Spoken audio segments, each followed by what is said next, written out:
Morning, everyone. Morning, Cliff. I'm first because my last name starts with an A.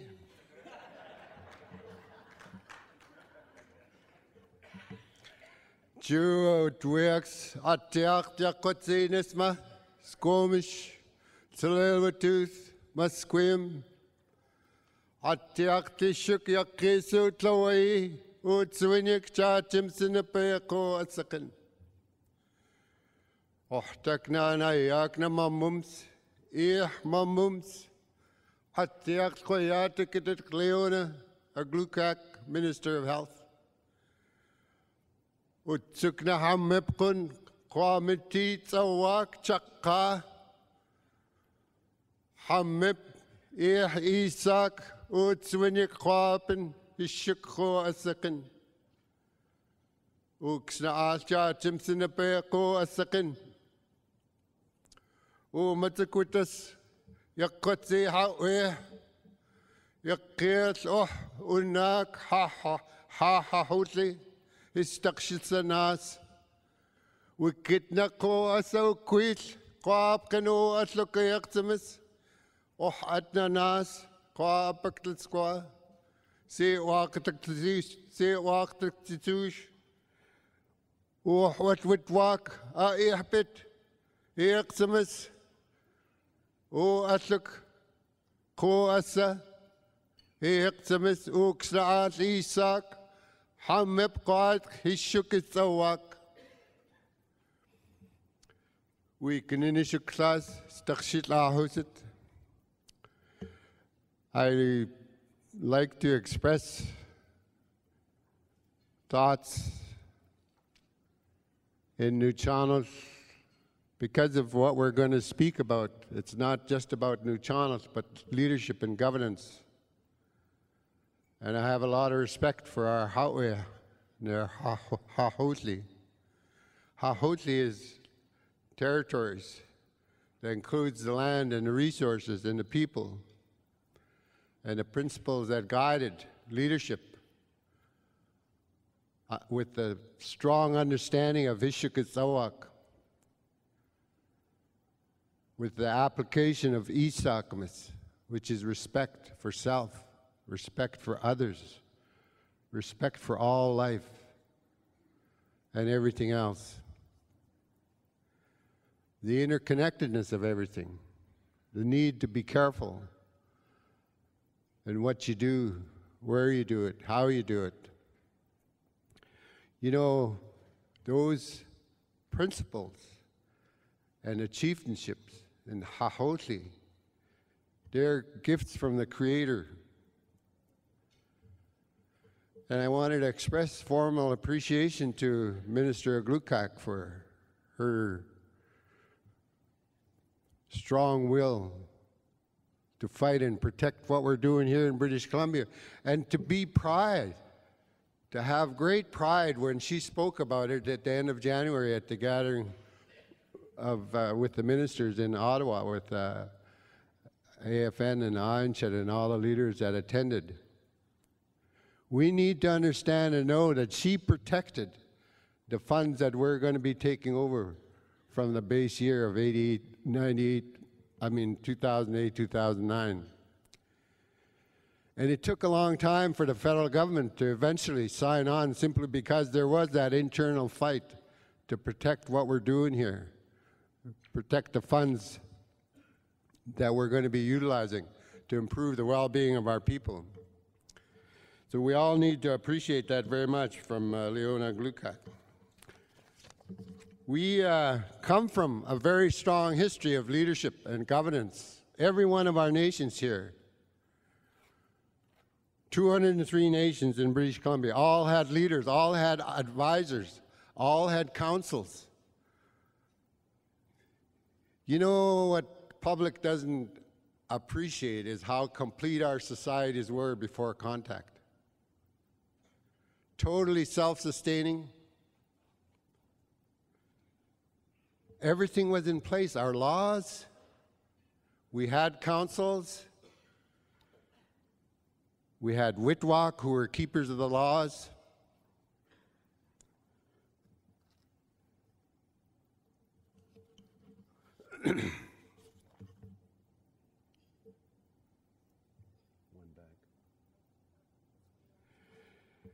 As you can see in this slide, because we're an oral society and we were also a singing people, didn't have these wonderful technologies or recorders or sound systems.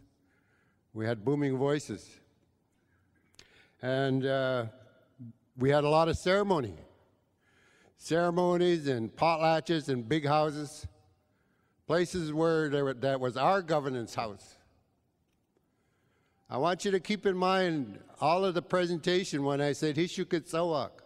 There's a oneness with everything, a connection. Not like modern society that talks about governance here, that talks about religion here, that talks about the economy here, social issues over here. Everyone has its little cubicle. And is it any wonder that we all have challenges? When you start developing an idea of how there is an interconnection with everything, including the spirit world, it starts to simplify things, and we quit hearing people trying to tell us it's too complicated. And so ceremony was conducted by song, by dance, that created laws. They celebrated the provision of names. Each and every family member had names from birth to youth to adulthood. We celebrated joining of people, marriages.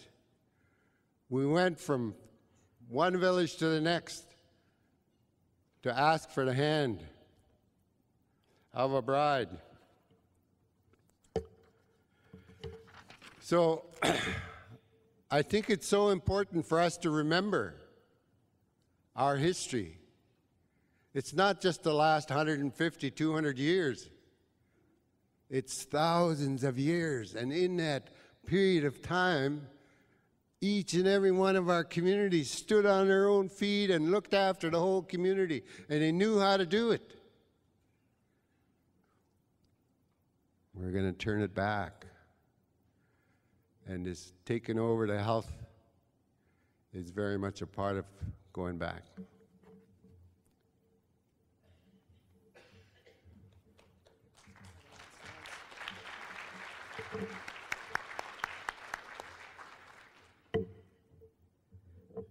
Good morning, everyone. I feel really good today. A little tired. I don't know what it is about these hotels in Vancouver. You can't get the sound of the birds in the morning that I usually hear, or you hear an ambulance, and at home that's, who is it? Who is it? Here you don't know, you just kind of tremble. It's a real strange thing. It's like the elevator. You go up in the elevator, it's like you might as well be climbing to the berry patch because you're going up that high. It's like, whoo, strange. We look to Cliff for leadership all the time. He leads us in prayer in the morning when we start our meetings. He reminds us throughout the day when we tend to get a little tense when we're dealing with the hard issues that we face. He reminds us that every one of us around the table is a leader. How many of you are parents, grandparents, aunts, uncles, big brothers and sisters? Every one of you is a leader. The thing is, who are your followers going to be? Why do we choose a leader? Well, sometimes it's because we think we should get this person in because they can do something for us. But I'm thinking that we're growing beyond that now. I'm thinking that we actually are going back to understand what true leadership is for ourselves again. My nation, we had a duck chief, a deer chief, a camp chief, a war chief. We had women who lead root ceremonies. Those are going on right now. Those are our leaders. The duck chief and the camp chief and the war chief. And then we had a senior leader who was a very important decision maker that everyone provided their information to, and that one person made the decision. And everyone respected that decision because they all got to be part of the process. And I think we're growing to that point now as British Columbia First Nations, and I am so proud to be part of this. Leadership is about really securing the foundation for whatever is going to be built. And I know that a lot of us are anxious to see what the structure is going to look like. What is the house going to look like? Not like this, I hope. No, it won't, because you've told us. Cost-effective, community-based, all of those things. We've told ourselves, because we are you. The Health Council are you. I was a health director. I was a director of education. I worked for my nation for almost 30 years. The last 10 has been focusing on governance. And so I'm so excited to be part of this process, because we know how important governance is. Not managing programs and services, as we've been doing for 40 or so years, but going and elevating ourselves back to the point of being governors again. When I was walking last night after I left this building, I went out onto the sidewalk, and lo and behold, I looked down, and coming up, busting its way between two cracks, was some plantain. Do you know what that is? We have a word in our language for that: medicine. It's a medicine, and it's also an emergency food source. It's busting its way out of the concrete out there. It can bust its way out. It's strong, it's medicine, it's Mother Earth pushing her way through. And that's why we can do this, because we are connected to Mother Earth. We can push through concrete, we can push through anything we need to, as long as we stay united. And that is so important, because it doesn't matter what we do in the later years. It's these first few years that are so important as we set foundation. Because if you build a strong foundation, something that is secure, something that is truly connected to our mother again, then it doesn't matter what the building looks like.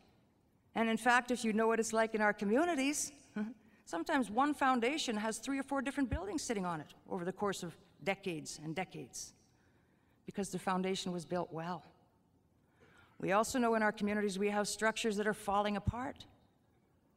My auntie's house is caving in because they didn't build her foundation right. Some houses are actually sinking into the ground because they didn't build them in the right places. And that's what we're doing here, is looking at the foundation of all that we're doing. So at home, when I was talking about what our leadership role was, I was saying, it's like we've got a very thick forest, and at home we have many of those in the Kootenay region. And what our leadership have to do is envision where we're trying to get to. Where is it we're trying to get to? They have to be able to see through the forest. They have to be able to know what's in that forest and what the threats are along the way. Clauchla could be there. All of these different things. And once they envision that path forward, it's the staff's job, all of our job, to go in and start cutting those trees down so that our citizens can walk a clear path forward and not have to worry about tripping over branches that we haven't cleared or that somebody left laying on the path. So really, we talk about navigating the currents of change and all getting in that canoe and paddling. And I ask you, if the one who's supposed to be steering, the one who's charting the path forward, starts looking down at his BlackBerry, he might not remember where he's going, and he might lead them off course. I don't know how many of you saw that silly thing on TV. They're actually a place in the States that's banning texting while walking, because they've had people that are actually getting injured badly, walking into walls and fountains and all kinds of strange things. So we don't want that to happen. We want to maintain that clear path forward and make sure that our staff know where they're trying to get to, so that when they're clearing it, the brush out of our way, they know what to leave behind, because we don't want to get rid of the medicines. In fact, some of you may have heard me speak at gatherings prior, and I have said this many times in our interior gatherings. I look at that medicine on the sidewalk outside, and nobody even knows it's there, or many people don't know it's there. We have medicines in our backyards, in the hills behind our homes, in our territories, where we know they're there. But again, other people don't know. And so they're out there on ATVs, and they're doing all of their things in our backwoods and damaging those sacred places and those sacred herbs and all of those plants. There's something we can do when we look at a legislative model. We're not just talking about a legislation over health care and medicine. In their thinking, we need to think about what it means to us. So I had said in the interior, leaders, chiefs, Why don't we start drafting legislation to protect our non-timber forest products, which is our medicines, our berries, our foods, those things that can keep us healthy? Because the province hasn't done that. They don't really care about the forest. They're only concerned about the timber, which is trees, which is dollars, which is not so much anymore. So we really need to make sure that we're considering all aspects as we move forward. So what we're doing is we're trying to make sure that we create the right processes for everybody's voices to be heard. And we know that there are still some growing pains. I have a 3-year-old grandbaby, and the first couple of years, as we all know, are so wonderful, because as their brains are developing, they're starting to say, I want, I see, and then their body tries to get there, and they're not quite that coordinated yet. The hand's missing what it's grabbing for, and the foot's tripping over the other one. But then they grow a little bit, they learn a little bit, with patience and trust and support of those around them. They learn to walk steady. They're able to ascertain what is the right thing to go after and what's not, because they're starting to actually grow and develop into leaders of themselves. And those ones that grow into being strong in themselves often attract other people. And so that's what we're trying to do, is ensure that each one of you is leading in your own families. Each one of us is leading in our own families. We are all doing that. And I think that t-shirt that you can get when you go around those booths that says, "My nation's health begins with me," that is so true. And I'm hoping when we all go home, every one of us is wearing one of those t-shirts. Do you ever wonder why the body is built the way it is? 2 eyes, 2 ears, 1 mouth, 2 hands, 2 feet, 1 heart? It's because there's a lot of thinking to do and a lot of work to do, but we have to make sure it all connects in the same place here. And so leadership, we have 2 eyes, we have 2 ears, because we're supposed to see clearly and hear what people are saying. We only have 1 mouth, so Gwen, shut up.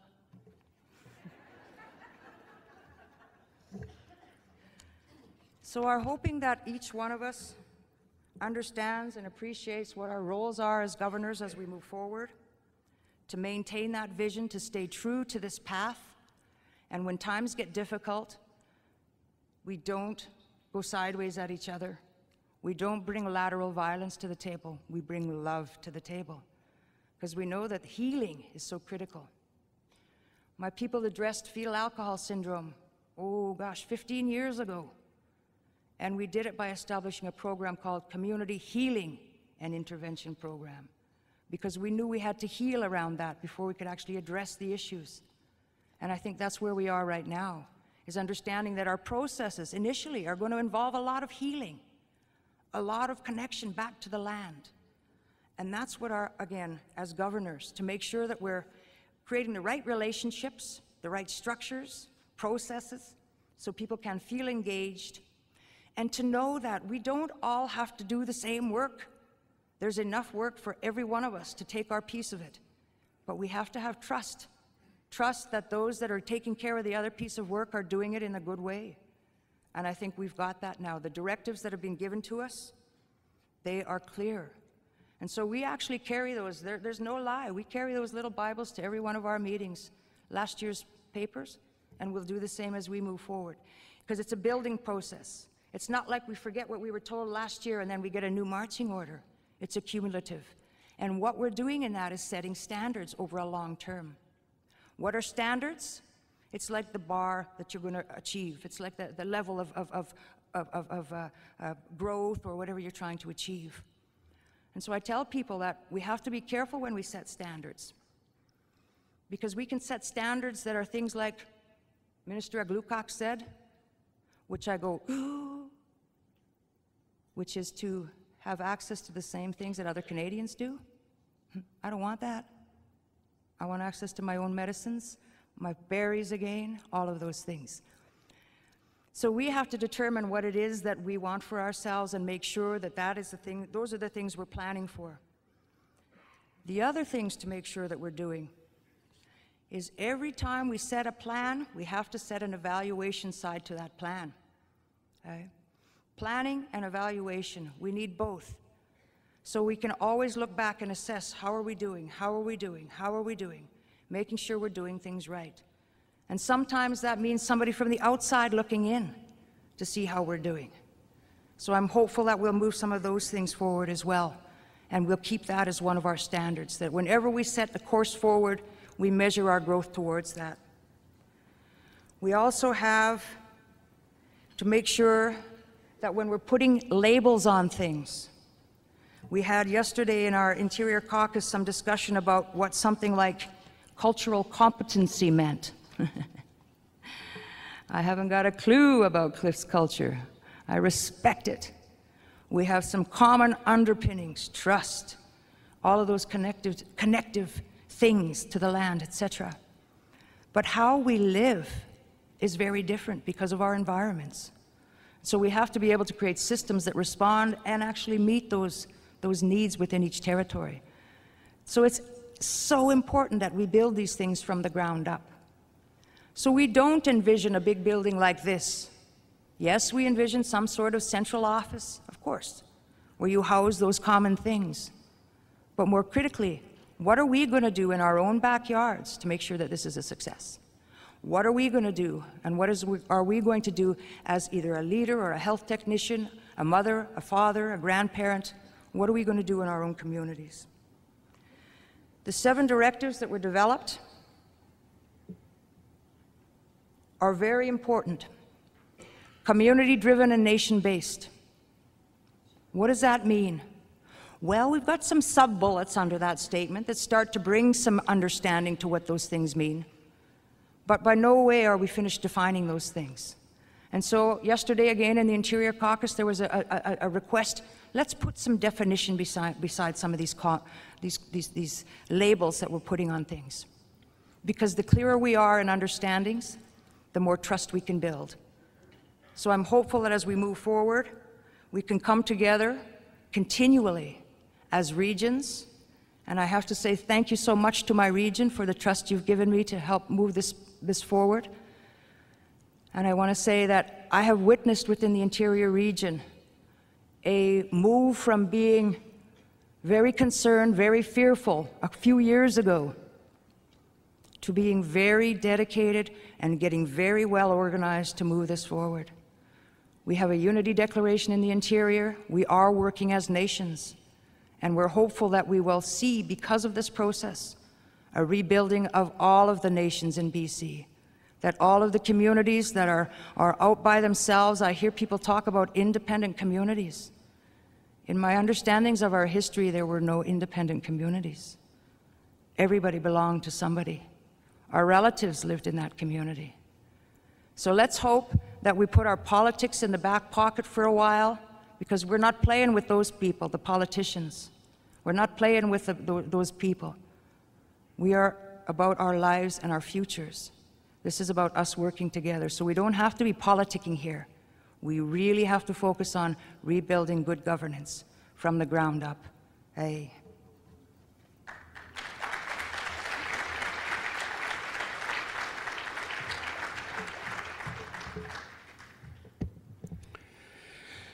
So, in terms of governance and leadership standards that Gwen had referred to, the development of those standards began at a very early age. A Howith, a chief, got his started training at birth. And to give you an example, in my family, my brother Richard's father was going to be the chief, and he started to be taught at birth, and it was different than my father. My uncle passed away at a young age after he had 2 boys, and then, but my dad talked about how different it was. The teachings, focused and directed at leadership. And that happened with whatever the role and responsibilities were in the community. People looking after the rivers, that's Asuks. They started at a very early age. People learning about medicines started at a very early age. Through Hahopa, teachings teachings of values, the telling of stories that delivered lessons of life.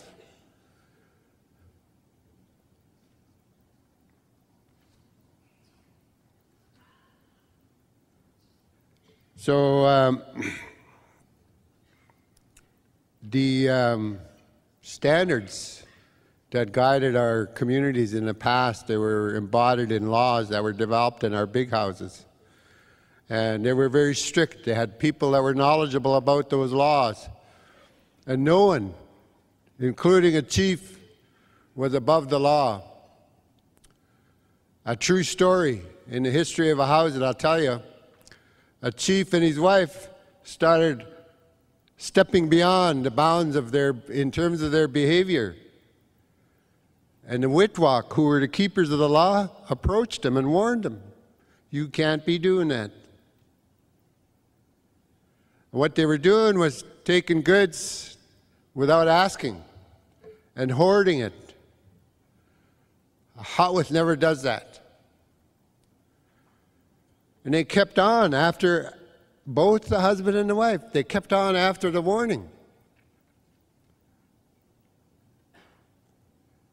And I know that some people cringe when I tell this story, but they solved the problem. They couldn't have people doing that, even if they were Hotwith. They just got rid of them. I won't tell you what they did to them. They just got rid of them. But end of problem. You couldn't have the head of a house, head of a nation, behaving like that. The laws do not allow. And so what we're embarking on, why we get so excited about this initiative of health is that we're going to be in charge. We're going to be the ones that set the standards. We're going to do so in partnership with 2 other governments. But we are going to be in charge. We had dispute resolution mechanisms. In Nu'uchialnis, they're called chi-meet. You entered a room for the purpose of finding a solution.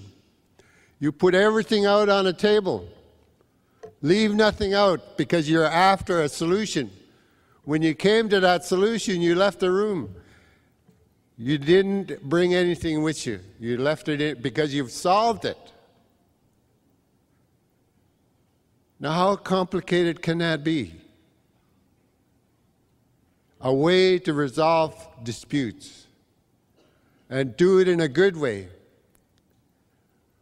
We're going to develop that for all of our nations in the province, a way to resolve disputes in a good way. And not embrace what easily comes to mind these days, hiring a lawyer and all those other things.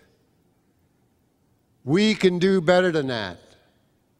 Our standards are going to be high because they're going to benefit all of our people in the province of British Columbia.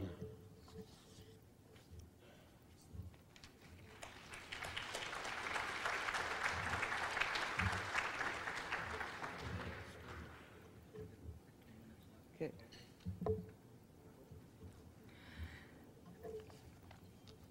Are you gonna? Well, just yeah. The creation story for the Ktunaxa people starts with a time prior to humans being here on the earth, when everything was here and everything knew what it was supposed to do and everything had a place and a space and a relationship, etc. And it said that one of the creatures of our territory, Yawunek, a big water monster, started to do things he wasn't supposed to do and eating creatures that came to the waters to drink instead of eating the fish he was supposed to. In a similar way, he was taken out, basically. And at that time, it said that humans were born. So we understand the necessity of us each knowing our role, each knowing our place in our space, and living up to those things, and not trying to take on the responsibilities, roles, and room of other people. And that's why I was saying earlier that it's important that we all know what our roles are. We also had hereditary chiefs, and as I was saying, resource-specific chiefs. The hereditary chief and the resource chiefs, they were standard setters. The duck chief, he told when we harvested ducks, how many ducks could go, etc., etc., etc. He was setting standards. When you're at home and you're saying to your child, no, you can only have one of those pops today, you're setting a standard. What are standards connected to? They're connected to our hearts again. And so if our hearts are still suffering, then our standards might be weak. They might be self-serving. But if our hearts are full and red and well again, then our standards are going to be such to protect those 7 generations in the future, to acknowledge those 7 generations in the past. And we in British Columbia have already told those other 2 governments we will not accept their standards, especially for measurement of our well-being, because they measure our well-being in terms of morbidity, mortality, infant deaths, suicides. How many of you like reading about that? How many of our young people should be exposed to that? Perhaps that's why they don't feel so good. So we've already said that's not going to happen. The nations in BC will define our own outcomes and our own indicators to measure our growth towards that. That is setting standards.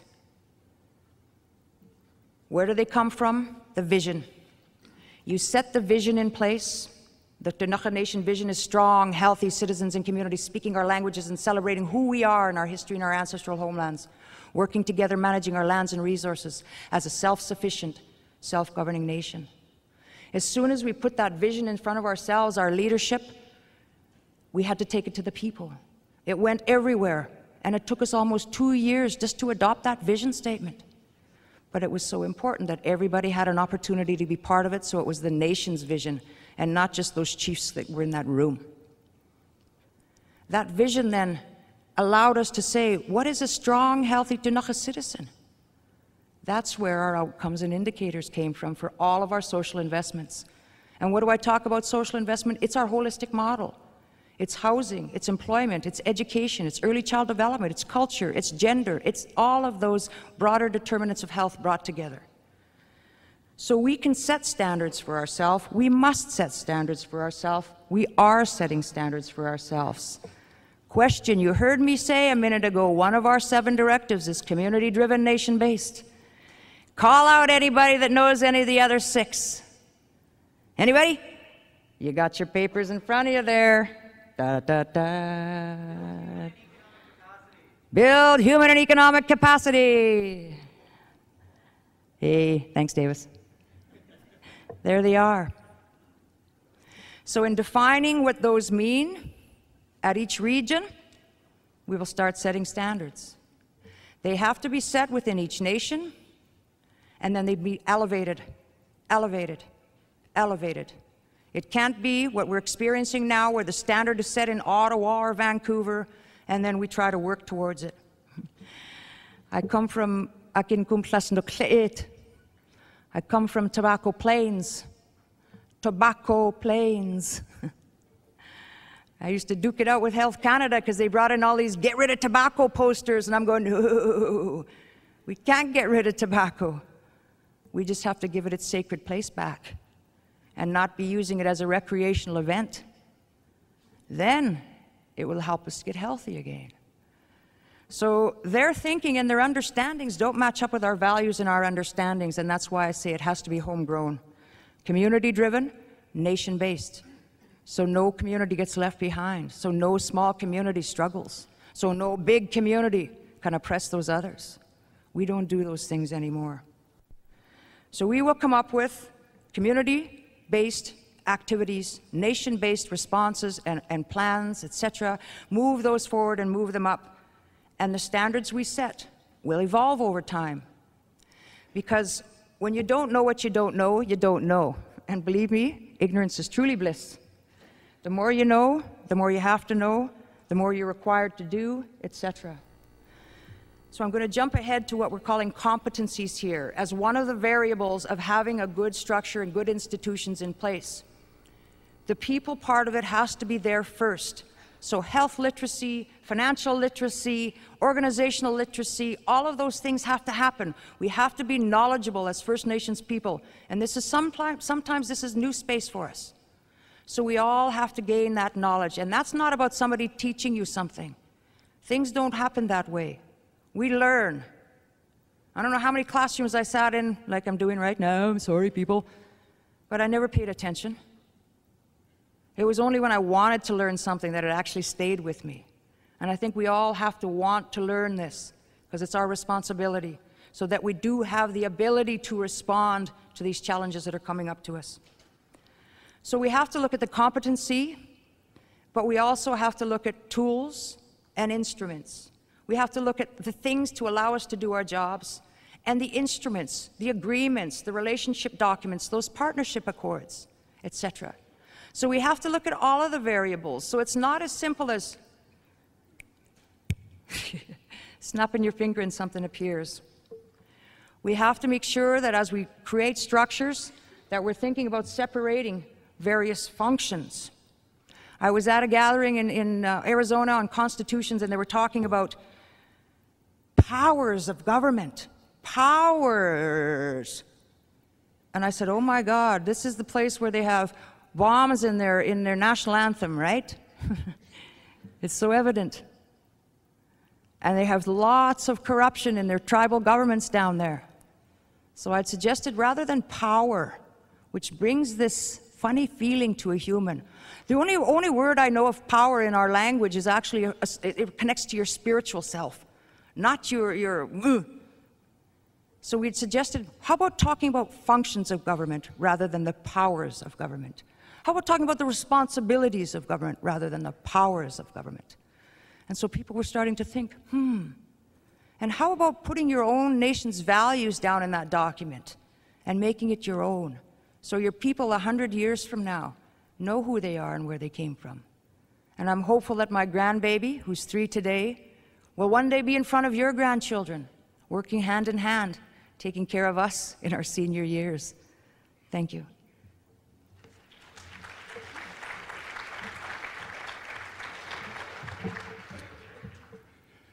So what are we talking about? We're talking about change.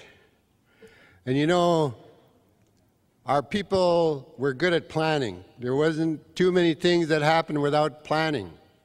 How many people here have participated in that paddling, what did they call it? Tribal journeys. No paddlers? 1, 2, come on, everybody's been paddling here, right? Yeah. Well, you know, that doesn't happen by accident, right? You got to plan it every day, however long it takes, depending on where you're going from. You figure out where you're going to end up at the end of the day. Planning and patience. And that's something we're going to have to exercise in this whole change that we're talking about. And it's not a small change. On October the 13th, 2011, we pulled the plug from Health Canada when they signed that framework agreement. It wasn't to sever the ties, but it was a strong signal contained within that agreement that said, we have work to do. And that work is going to entail change. Change how we think. Change how government thinks. Change how the province thinks. You know what? For the better. So we're in that process, transformative change. We're in the process of planning. We're in the process of engaging our people. And that's a huge challenge. When was the last time we engaged our people? Gathering Wisdom 4? Yeah. Gathering Wisdom 5? Yeah, even better. We're going to engage our people, right? Yeah. Is anybody awake? Yeah. Awesome. So we're looking for input from our people.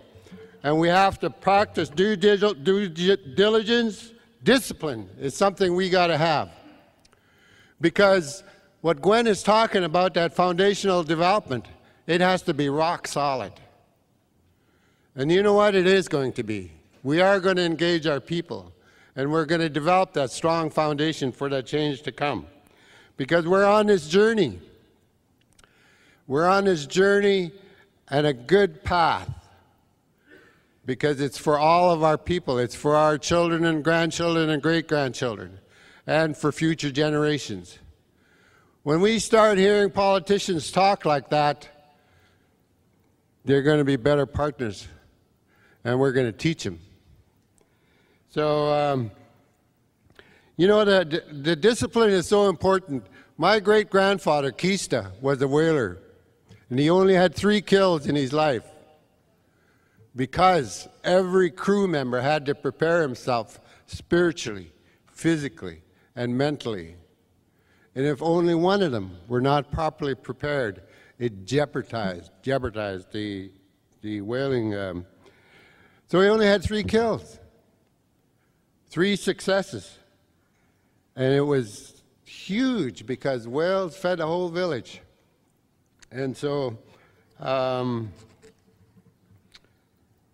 it wasn't just a whaling, you know, preparation took place for hunting and for fishing. And it wasn't just by polishing spoons or sharpening your hooks or anything like that. It was a preparation of the whole being, physically, spiritually, and mentally. So we're going to do it, right?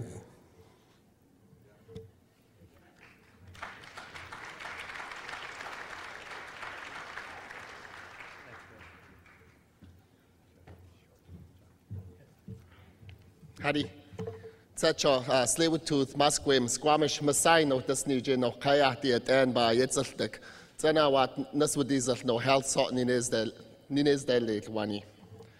First, I'd like to thank Musqueam, Tsleil-Waututh, and Squamish for allowing us to talk about this important business of health and restoring our health in our First Nations community. So thank you very much again.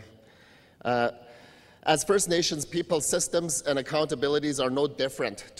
It's not new to us because we've all exercised that and have been taught how to exercise that in our feasts and our Patlat system.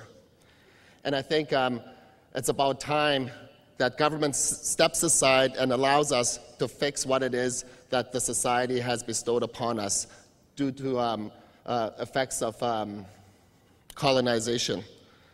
I always remember the words of the minister when she said that no longer will Ottawa be making policies around your health programs and services. It'll be up to you in British Columbia to define these policies. So that is the work that we are doing.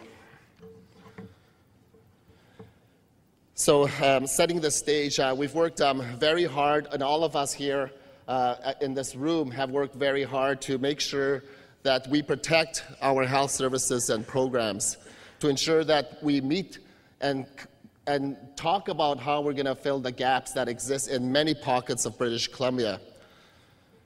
Resources is always the question, so how are we going to define those resources that are required, the human resources, the financial resources, and the capital resources? That is our job, and we can determine that best here at this level. So we are currently in a transition stage of our work, and during this stage we implement the framework agreement, which basically calls to take control over the FINIB offices and also set the table with the provincial health authorities. And before I go any further, I want to thank the FINIB staff for the work that they have done in our communities, because they have done some good work, and I look forward to working alongside with them to continue on that path.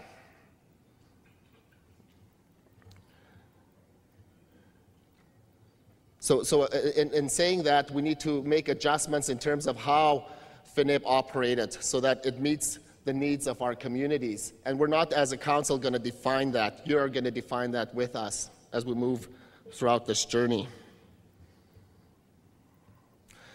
So by 2011 and 2013, the interim First Nations Health Authority builds and implements the capacity to receive the transfer.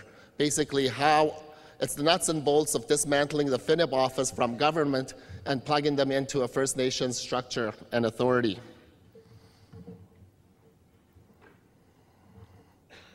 That includes examining the board structure and how the board structure is going to be developed so that it represents your needs in a fair and concise manner, not only regionally, but also provincially.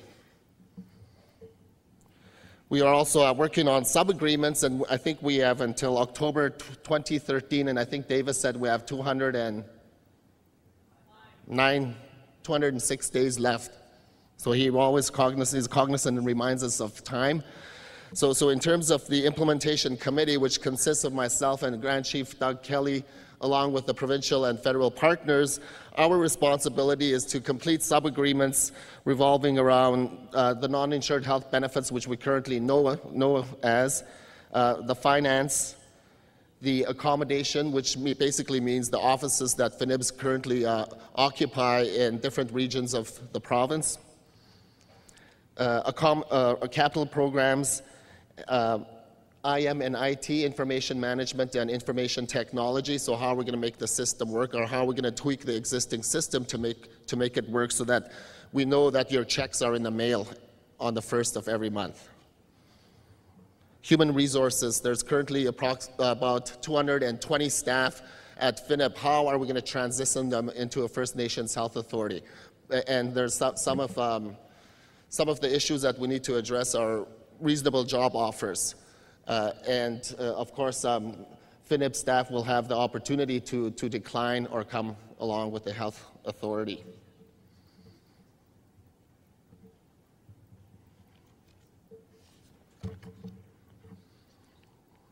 The next important work is transformation.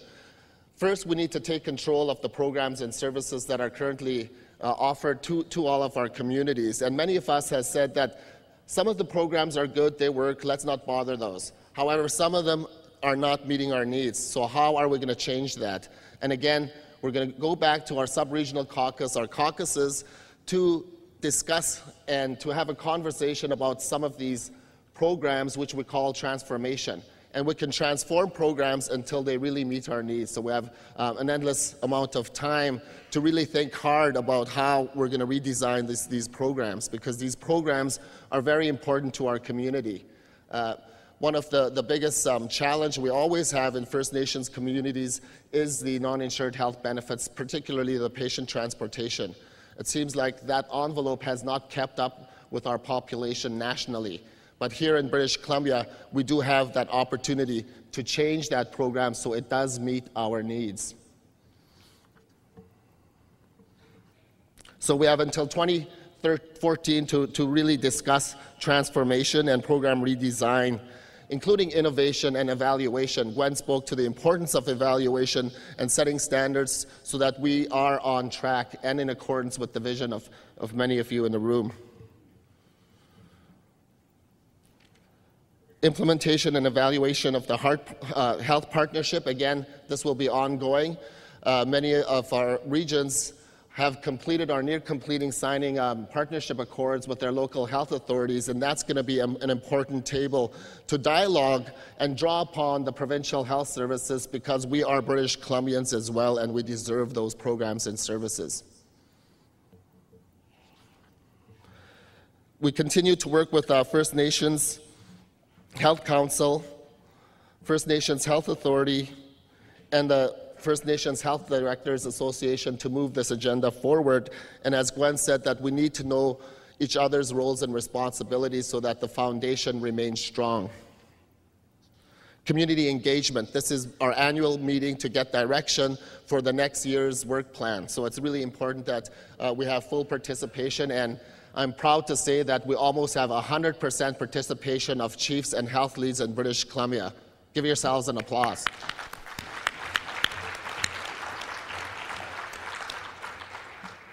And we've also, as a council, promised that before we move ahead, we will ensure that we engage the community, and we do so by the regional caucuses, sub-regional caucuses, and this gathering wisdom and other forms where we can. We have the hubs as well, and we're realigning all of the different moving parts to make sure that we don't run over each other, or that we don't miss any important part of program development, review, and redesign. And I'm done for now.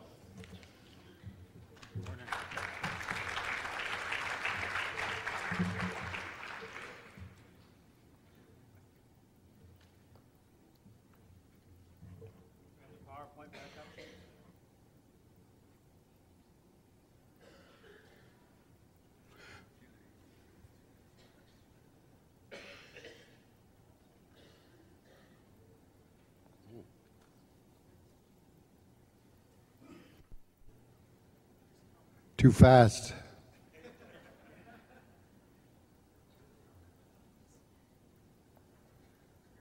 Here's our framework agreement.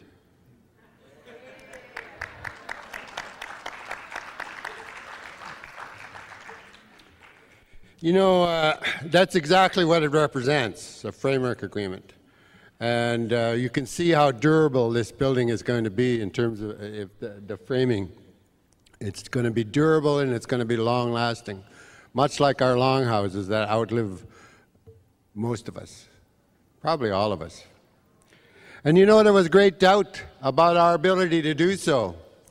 There was concerns initially about our representation falling within the boundaries of the 5 health authority regions. But for those who doubt it, we're going to prove them wrong. Because we're going to do this. And we're going to do it methodically and systematically, and we're going to engage our people to the max. We're going to start doing those things that our ancestors knew very well about. The simple formula of feeding people, you have a captive audience. When you delivered the teachings to the young ones, you did so at meal times, so they wouldn't talk back to you, so that they would swallow the knowledge that they were partaking in terms of the food. So, what is more important is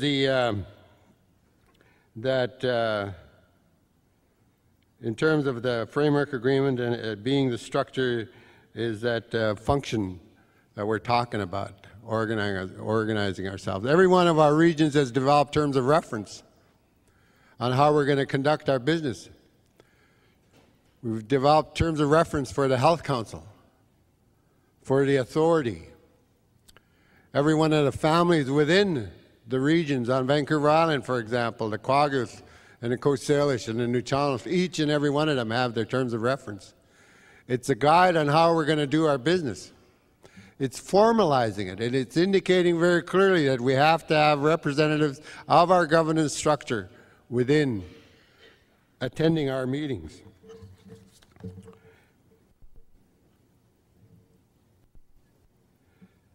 So, how are we going to do this? We're going to do this all together. And as we've done in the past, I want the Northern delegates to stand up. Real quick, Northern delegates, come on. Interior delegates. Interior, keep standing. Vancouver Coastal. Vancouver Fraser. Vancouver Island. Now we're all going to do this. We are going to fill in that structure we were talking about, contained within the boundaries of the framework agreement. And we're putting our house in order so that it'll function properly. And we're going to, you know, the biggest challenge is actually going to be engaging our people.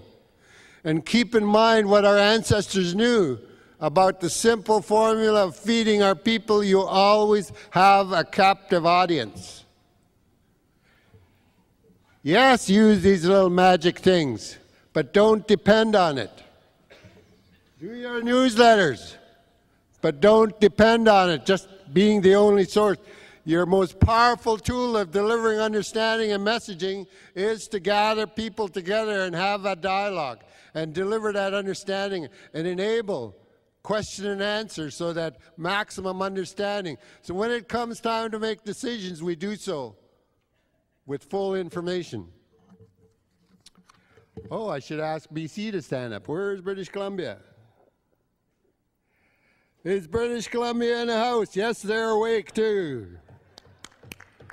Federal government. Yeah. There's our partners, and they're going to work with us.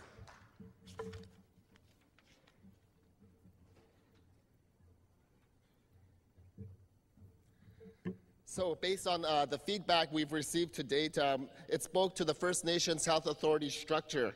The need for each region to have its own representation is what we've heard, and that's going to happen. And also 4 additional members will be selected at large. We're also looking at staggered terms between regional representatives and the members at large so that there is continuity. Provide tools for a robust and transparent recruitment process and for mentorship for First Nations people to ensure that there's always people available for the board of directors. So definitely it's a good recommendation to move forward. The nomination process for regional representation will belong to the regions, specific regions themselves. We also heard that you want regional offices, keeping in mind that with the 7 directives around fiscal responsibility, you've also told us when we first started this process that we do not want a big bureaucracy. We want to reinvest all the savings that we generate back into community programs and health priorities. So regional offices will also be entertained and planned so that the supports are provided in our regions with respect to moving this agenda forward, with respect to communication and getting feedback and dialogue around all these important moving parts, whether it be training, whether it be redesign of programs, or an emergency response, or working with the provincial health authorities to work toward a health plan that really closes the gaps. As First Nations, we also believe in the holistic model. Gwen spoke to the fact that we can't think in isolation. But I think once we move forward around health, many others will follow. We also have to look at how we're going to maximize the programs and the resources that we have. So business plans needs to be established. You've heard from Big Stone how they were able to, as 10,000 people in Alberta, how they've been able to generate resources through pharmacies and reinvesting those savings back into their communities. So there's several opportunities. There's not only Big Stone, but also the Mohawk people in Ontario have had non-insured health benefits for several years. So definitely there's lessons learned, but also there's also innovation here in British Columbia.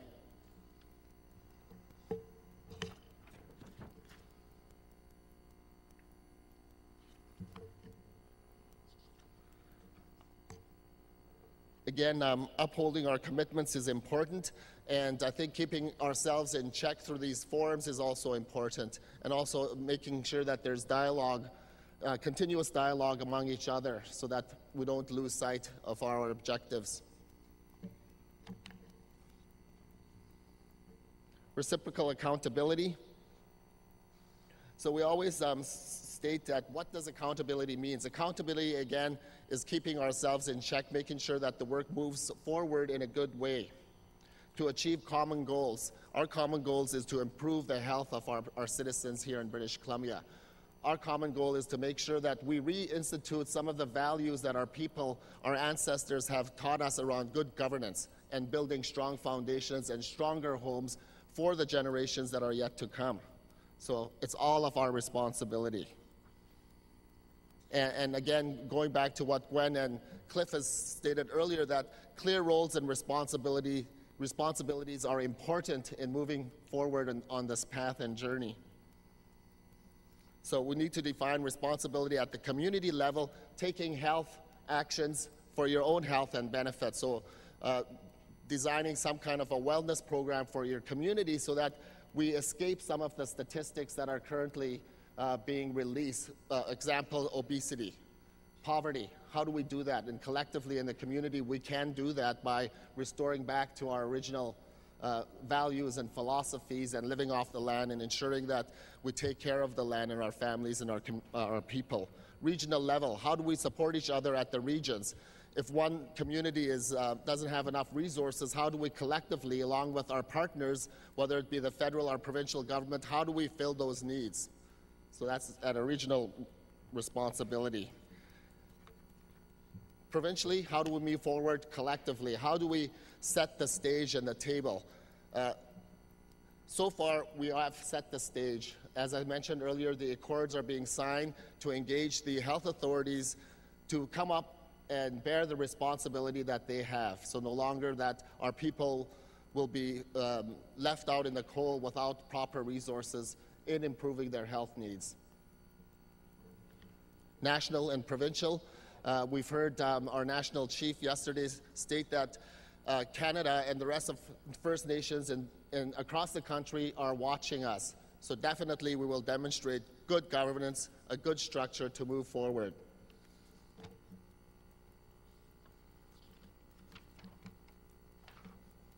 Yeah, I spoke several times about always getting feedback from the regional caucuses, sub-regional caucuses, and at this forum and any other forum that we have, and we call that engagement and approval pathway. Basically, before any decision is going to be made, we're going to follow a process that, for example, legislation, research. We could vet that back through our sub-caucuses, our regional caucuses, and at this level before a decision is made to move forward on some of these important elements. And that's our presentation. I had to step in because these two were pontificating. I just went right to the gutter.